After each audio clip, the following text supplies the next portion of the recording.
Shalom, selamat pergantian hari. Mari di hari yang baru ini kita kembali mendengarkan firman Tuhan. Firman Tuhan berjudul Mengingini Milik Orang Lain. Mari kita mendengarkan firman Tuhan. Apakah kita pernah mengingini barang milik teman kita? Jika ya, mari kita dengarkan renungan pada hari ini. Saya ingin menceritakan kisah Ahab dan Nabot.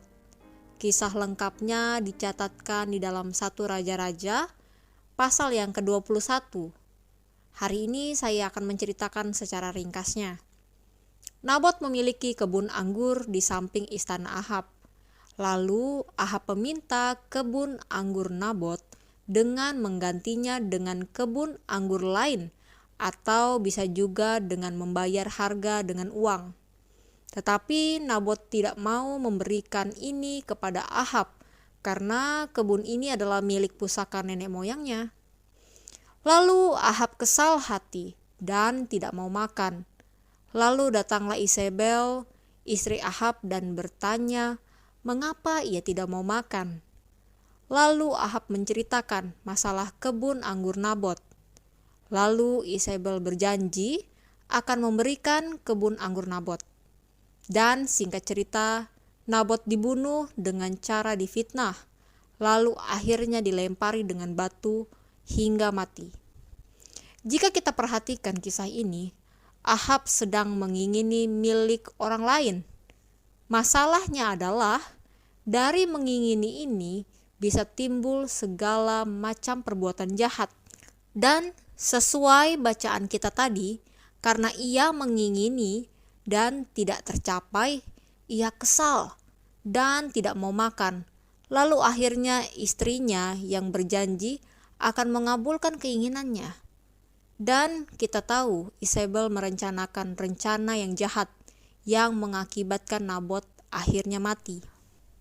Mari kita baca apa yang dituliskan oleh pena inspirasi mengenai Ahab. Ia tidak dapat membiarkan penolakan akan keinginannya. Sesuatu yang dia inginkan, dia rasa harus menjadi miliknya, sebagaimana haknya. Dituliskan di dalam buku Prophets and Kings, halaman 204, paragraf yang kedua. Jadi saat ia mengingini sesuatu, itu harus jadi miliknya. Dia tidak suka dengan penolakan akan keinginannya. Mari refleksikan diri kita. Apakah kita sama seperti Ahab? Apakah saat kita ingin barang milik orang lain, maka kita akan melakukan segala cara untuk mendapatkannya karena tidak suka ditolak? Tak heran Tuhan sendiri memberikan perintah kepada kita yang tercatat di dalam Keluaran 20 ayat yang ke-17, yaitu hukum ke-10 yang berbunyi demikian. Jangan mengingini rumah sesamamu, jangan mengingini istrinya, atau hambanya laki-laki, atau hambanya perempuan, atau lembunya, atau keledainya, atau apapun yang dipunyai sesamamu.